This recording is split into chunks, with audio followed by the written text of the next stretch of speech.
Film की शुरुआत में हम एक लड़की और लड़की को देखते हैं जो घबराए हुए थे। हड़बड़ी में वो हॉस्पिटल जा रही थी क्योंकि वो लड़की माँ बनने वाली थी और उसका बच्चा बस होने वाला था। जल्दबाजी में लड़की का ध्यान गाड़ी से हट जाता है जिससे उनकी गाड़ी का एक्सीडेंट हो गया था। गाड़ी एक पेड़ से आकर टकरा जाती है। ये देखकर वो लड़का उसे गाड़ी से निकाल देता है और अब ये लोग पैदल ही आगे बढ़ने लगते हैं। इसी जंगल में तभी एक आदमी आ जाता है जो एक कातिल खूनी लग रहा था और वो उस लड़की पर हमला करके उसे जख्मी कर देता है। जो देख वो लड़की काफी घबरा जाती है और वहाँ से भागने लगती है। वो एक पेड़ के पीछे जाकर छुप जाती है ताकि वो कातिल उसे भी ढूंढकर मार न दे। फिर इसके बाद हम एक कपल को देखते हैं जिनमें वाइफ का नाम अप्रैल था। उसी जंगल में इन लोगों ने एक कैबिन लिया था जहाँ अभी छुट्टियाँ मनाने के लिए जा रहे थे। अप्रैल अपने साथ अपनी बहन और उसके हस्बैंड को भी लाई थी। अप्रैल काफी परेशान लग रही थी इसीलिए वो अपने नेल खाने लगती है। जब उसका हस्बैंड उसे ऐसे करते हुए देखता है तो मना करता है, साथ ही तसल्ली भी देता है कि तुम परेशान मत हो, सब ठीक हो जाएगा। उसकी बहन पिछली सीट पर बैठी सो रही थी और ये लोग उसकी आवाजों का मजाक बनाने लगते हैं। पर तभी अप्रैल का हस्बैंड जोर से गाड़ी हिलाता है जिससे उसकी आंख खुल जाती है। खैर कुछ देर के बाद वो अपनी मंजिल पर पहुंचते हैं जहाँ एक जगह पर गिबन्स लिखा हुआ था क्योंकि यहाँ पहले एक फैमिली रहती थी जिनमें हेड का नाम गिबन्स था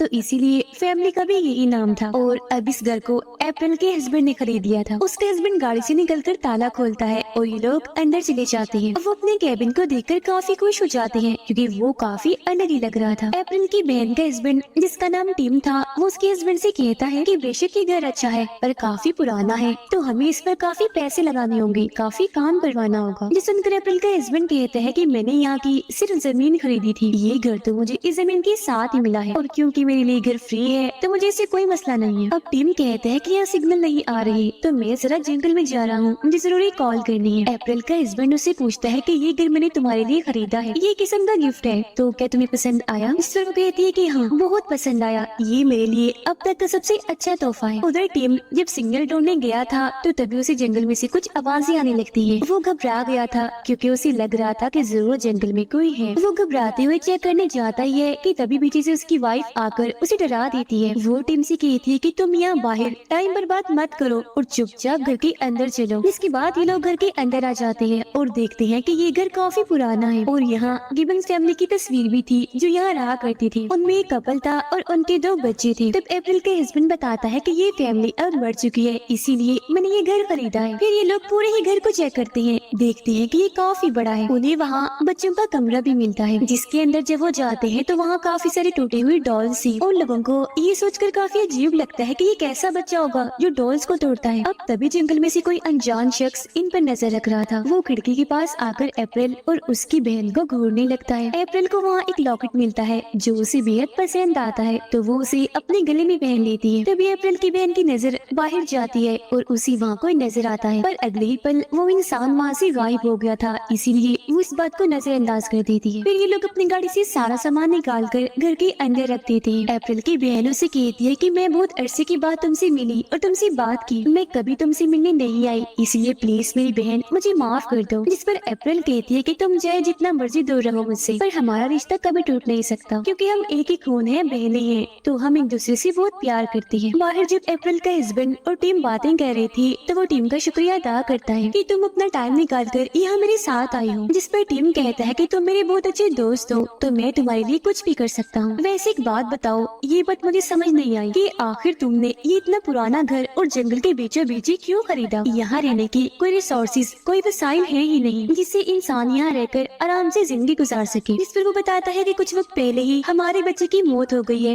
पैदा होने से पहले ही। तो अपने बच्चे को खो देने की वजह से अप्रैल सदमे में चली गई थी तो उसका मूड ठीक करने के लिए, जहन बटाने के लिए इस तरह की कोई जगह चाहिए थी यानी जहाँ पर 2-3 लोगों के अलावा कोई ना हो। तो इसीलिए मैंने यहाँ शहर से दूर जंगल में घर लिया है ताकि वो आराम से यहाँ हंसी खुशी छुट्टियाँ गुजार सके। इस तरह से उसका जहन भी बढ़ जाएगा और वो सदमे से भी बाहर आ जाएगी।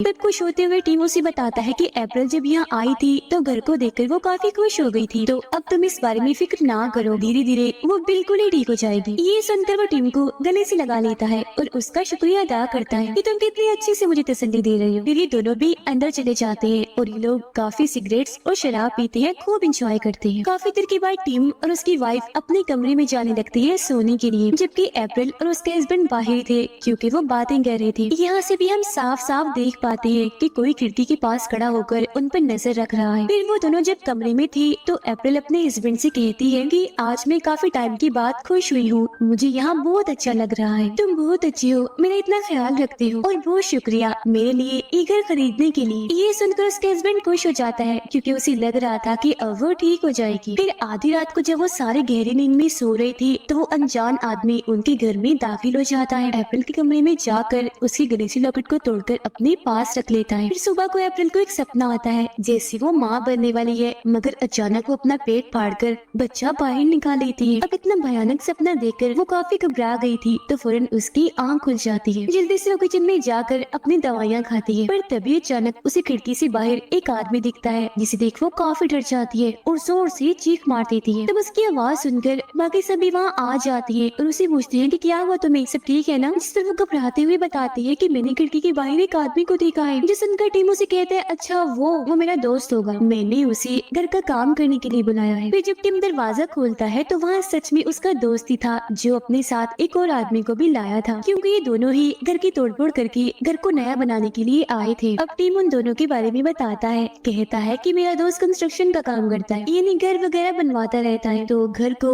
ये काफी अच्छे से देख लेगा और बिल्कुल नए जैसा बना देगा। और जबकि इसका दोस्त प्लम्बर भी है और कारपेंटर भी, जो हमारे लिए घर का सारा फर्नीचर बना देगा। टीम उन दोनों को कहता है कि तुम्हें सबसे पहले छतों को ठीक करना होगा, क्योंकि बारिश यहाँ आती रहती है तो कहीं पानी अंदर ना जाए। फिर ये चारों बाहर आ जाते हैं पूरे घर को देखने के लिए, ताकि वो फैसला कर सके कि उन्हें काम कहाँ से शुरू करना चाहिए। अंदर जब अप्रैल की बहन देखती है कि वो अकेली बैठी हुई है तो वो उसके पास जाकर बातें करने लगती है। यहाँ वो प्लम्बर भी अप्रैल के हस्बैंड से पूछ लेता है कि तुमने ये घर क्यों खरीदा, इस पर तुम इस घर की हिस्ट्री के बारे में जानते हो, यानी तुम लोगों के आने से पहले यहाँ क्या हुआ था। तो अप्रैल का हस्बैंड कहता है कि हाँ, मुझे इस घर की हिस्ट्री और यहाँ की एक एक बात के बारे में अच्छे से पता है। हमसे पहले यहाँ गिबन्स फैमिली रहती थी और इस घर को काफी बुरा समझा जाता है, क्योंकि यहाँ बहुत सारे कत्ल खून हुए हैं जिनके बारे में आज तक पता नहीं चल पाया कि वो किसने किए होंगे। हालांकि पुलिस ने इसकी काफी जांच भी की थी, पर उन्हें भी कोई सबूत नहीं मिला। फिर एक दिन जब उस फैमिली का हेड यानी गिबन्स चाय पी रहा था कि तभी पीछे से उस पर किसी ने जोरदार हमला कर दिया, जिससे उसका सर फट गया और फिर उस इंसान ने गिबन्स के जिस्म के हिस्सों को काट कर उसके मुंह में घुसा दिए, जिससे उसकी मौत हो गई। फिर बाद में उसकी वाइफ को भी मार दिया गया। जिसे सुनकर प्लम्बर पूछता है तो क्या इस बारे में पता चला कि उस फैमिली को किसने मारा था, जिस पर अप्रैल का हस्बैंड कहता है कि नहीं, इस बारे में भी आज तक किसी को भी पता नहीं चल पाया। अब टीम अप्रैल के हस्बैंड से पूछता है कि गिबन्स और उसकी वाइफ के 2 बच्चे भी थे ना, क्योंकि उन्हें मैंने अंदर पड़ी तस्वीर में देखा था, तो सिर्फ किसी ने गिबन्स और उसकी वाइफ को ही मारा था, उनके बच्चों का क्या हुआ, वो कहाँ चले गए। इस पर वो जवाब देता है कि सुनने में आया था कि वो दोनों बच्चे यहाँ से भाग निकले थे, तभी से वो दोनों लापता है, ना जाने वो कहाँ होंगे, जिंदा भी होंगे या अब तक मर गए होंगे। अब ये सुनकर सारे काफी डर जाते हैं, जिस पर उसका हस्बैंड कहता है कि मैंने तुम सब लोगों को बता दिया इस बारे में, हालांकि मुझे बताना नहीं चाहिए था, पर ख्याल रखना ये सारी बातें अप्रैल को पता नहीं चलनी चाहिए, वरना वो फिर से टेंशन ले लेगी और दोबारा से सदमे का शिकार हो जाएगी। अंदर एक कमरे में अप्रैल और उसकी बहन को अलमारी में से ढेर सारे कपड़े मिलते हैं, जिन्हें वो पहनकर काफी खुश हो जाती है, गाने लगाती है और डांस करने लगती है। उधर वो चारों एक तालाब के पास पहुंचते हैं जो उनके घर से काफी नजदीक था। वो सोचते हैं कि ये तालाब तो काफी बड़ा है, तो जरूर हम इसमें से मछलियाँ भी पकड़ सकते हैं। उधर अप्रैल की बहन उससे माफी मांगती है, कहती है कि मेरी प्यारी बहन मुझे माफ कर दो, क्योंकि जब तुम्हारे बच्चे की मौत हुई थी तब मैं तुम्हारे पास नहीं आई थी, हालांकि तुम्हें मेरी जरूरत थी। मुझे दरअसल समझ नहीं आ रही थी कि आखिर मुझे करना क्या चाहिए, तो इसीलिए मैं नहीं आई, जिस बात का पछतावा मुझे आज तक है। अप्रैल उससे कहती है कि तुम्हें तो मैंने कब से माफ कर दिया, क्योंकि जो भी है तुम मेरी बहन हो, मैं तुमसे दूर नहीं रह सकती। वो उसे ये भी बताती है कि जब मेरा बच्चा होने वाला था तब मैं बहुत खुश थी, क्योंकि वो बच्चा मेरे लिए ढेर सारी खुशी और उम्मीद बनकर आ रहा था, पर मेरे साथ वो हादसा हो गया जिसके बाद मैं टेंशन में रहने की वजह से सदमे का शिकार हो गई। तो इसीलिए मेरे हस्बैंड ने ये घर मेरे लिए खरीदा ताकि मेरा दिल बहल सके। ये सारी बातें बताते हुए वो काफी जज्बाती हो गई थी, इसीलिए रोने लगती है। अब दोपहर को भी जब वो सारे खाना खा रही थी तो उस वक्त भी कोई उन पर नजर रख रहा था। इसके बाद टीम और उसका दोस्त बाहर जाते हैं शराब लेने के लिए। यहाँ उसका दोस्त कहता है कि चलो तालाब पर चलते हैं मछलियाँ पकड़ने के लिए, क्योंकि आज मेरा बहुत दिल कर रहा है मछली खाने का, जिस पर टीम राजी हो जाता है और ये दोनों मछलियाँ पकड़ने के लिए चले जाते हैं। घर में प्लम्बर काम कर रहा था पानी का सिस्टम लगाने के लिए, जिस दौरान वो अप्रैल के हस्बैंड से बातें करने लगता है, उसे अपनी फैमिली के बारे में बताता है। उधर जब वो दोनों मछलियाँ पकड़ रही थी तो उनके हाथ कुछ नहीं लगता। इसलिए टिम का दोस्त उसे कहता है कि तुम यहाँ बैठो, मैं जरा जंगल से होकर आता हूँ। वो फिर जैसे जंगल में जाता है तो वहाँ एक काफी लंबा चौड़ा आदमी आ जाता है जो देखने से कोई खतरनाक कातिल लग रहा था। वो टिम के दोस्त पर हमला करके उसे पकड़ लेता है और रस्सी के जरिए उल्टा लटका देता है। फिर वो उसका मुंह खतरनाक जानलेवा ट्रैप जाल में अड़ा देता है और जैसे ही उसे दबाता है उसकी काफी बुरी मौत हो जाती है और हम बस उसकी चीखें ही सुन पाते हैं। उसके चिल्लाने की आवाजें सुनकर टिम काफी घबरा जाता है, इसीलिए वो फौरन यहाँ चेक करने आता है। पर वो कातिल उसे भी पकड़ लेता है और एक जंजीर के जरिए पेड़ से बांध देता है। वो जंजीर को फिर टिम के मुंह के पास लाता है, जोर से उसे खींचता है और जंजीर से उसके मुंह के 2 टुकड़े कर देता है, जिससे वही उसकी भी मौत हो जाती है। फिर शाम को अप्रैल के हस्बैंड और प्लम्बर तालाब के पास जाते हैं चेक करने के लिए कि आखिर वो लोग कहाँ हैं, क्योंकि वो शाम से घर नहीं आए थे। इन्हें यहाँ उन दोनों का सामान तो मिल जाता है पर वो दोनों कहीं भी दिखाई नहीं दे रहे थे। ये दोनों अब ये सोचकर काफी घबरा जाते हैं कि आखिर वो गए कहाँ होंगे। हर जगह ये उन्हें तलाश करने लगते हैं पर वो इन्हें कहीं भी नहीं मिलती। अब ऐसे ही रात हो जाती है। प्लम्बर टिम के फोन पर कॉल करता है। कॉल उसे लग जाती है जिसकी आवाज उन्हें एक शेड से आ रही थी, यानी लकड़ी की एक छोटी सी केबिन से। तब ये लोग आवाज का पीछा करते हुए वहाँ जाते हैं। प्लम्बर जब शेड के अंदर जाता है तो समझ गया था कि यहाँ जरूर कोई रहता होगा, क्योंकि केबिन की हालत ही ऐसी थी जैसे यहाँ कोई रहता है। जरूरत का सारा सामान भी वहाँ पड़ा हुआ था। फिर ढूंढने पर उसे वहाँ टिम और उसके दोस्त की लाश भी मिल जाती है, जिनकी हालत काफी खराब थी क्योंकि उन्हें बुरी तरह काट दिया गया था। ये देखकर प्लम्बर की खुद की हालत भी काफी खराब हो जाती है। वो बेहद ही घबरा गया था, इसीलिए सब लोगों से कहता है कि हमें जल्द से जल्द यहाँ से निकलना चाहिए। पर पलक झपकते ही वो कातिल शर्ट से निकलकर इनके सामने आ जाता है, यानी जिसने उन दोनों को मारा था, और अब वो प्लम्बर पर भी हमला कर देता है जिससे वो नीचे गिर गया था। ऐसा करने के बाद वो कातिल अप्रैल के हस्बैंड को पकड़ता है। ये देखकर दोनों भी लड़कियां काफी घबरा जाती है और फौरन ही अपने घर आकर सारे खिड़कियां दरवाजे बंद कर देती है ताकि वो कातिल अंदर न घुस सके। अब तभी उन्हें बच्चों वाले कमरे से लाइट आती हुई दिखती है। वो काफी घबरा गई थी और अगले ही पल कोई दरवाजा खोलकर वहाँ से बाहर आता है जो एक औरत थी। उसका बच्चा होने वाला था। वो औरत काफी भयानक किसी जानवर जैसी लग रही थी।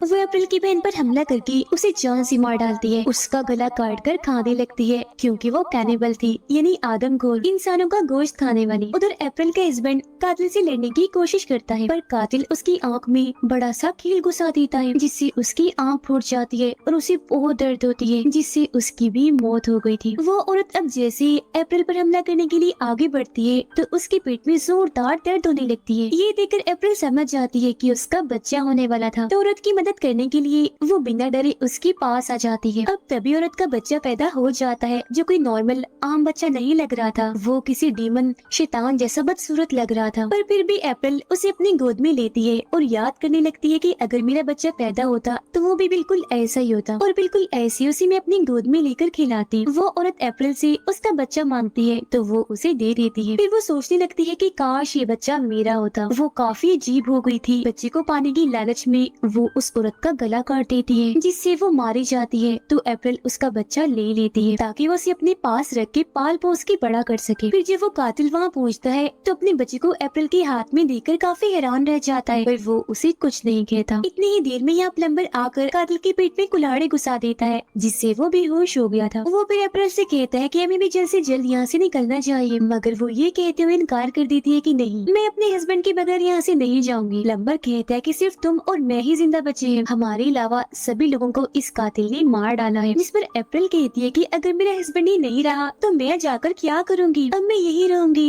और इस बच्चे को पाल पोस कर बड़ा करूंगी। जिस पर प्लम्बर उसे समझाता है कि देखो पागल मत बनो, ये बच्चा तुम्हारा नहीं है बल्कि इन दोनों का है जो अच्छे लोग नहीं है। तुम्हें भी जिंदा नहीं छोड़ेंगे क्योंकि ये कैनिबल है और ये भी कोई आम इंसानी बच्चा नहीं है बल्कि शैतान है। उसकी ये बातें सुनकर अप्रैल को अच्छा नहीं लगता। वो उसे डांट कर यहाँ से जाने का कहती है कि अब ये बच्चा मेरा है, साथ ही घर भी, तो मैं यही रहूंगी, इस जगह को छोड़ के कहीं नहीं जाने वाली। तब ये सुनकर प्लम्बर समझ जाता है कि बच्चे की लालच में वो पूरी तरह पागल हो गई है, तो इसीलिए वो अप्रैल को कुछ नहीं कहता और यहाँ से जाने के लिए निकलता है। वो गाड़ी लेकर जब गेट के पास पहुँचता है तो तभी वो कातिल वहाँ आकर उस पर हमला कर देता है और काफी बेरहमी से उसे मार डालता है। अब मैं आपको बता देती हूँ कि आखिर ये हो क्या रहा था, मतलब ये कातिल और वो औरत कौन थी और सभी को क्यों मार रहे थे। दरअसल ये उस घर में रहने वाली पहली फैमिली के बच्चे बच्चे थे, यानी गिबन्स फैमिली के। इन दोनों जुड़वा बहन भाइयों के बीच गलत ताल्लुक बन गए थे, जिससे उसकी बहन का वो हाल हो गया था जो सीन हमने शुरुआत में देखा था। यानी गाड़ी में बैठकर जब एक लड़का और लड़की जा रहे थे,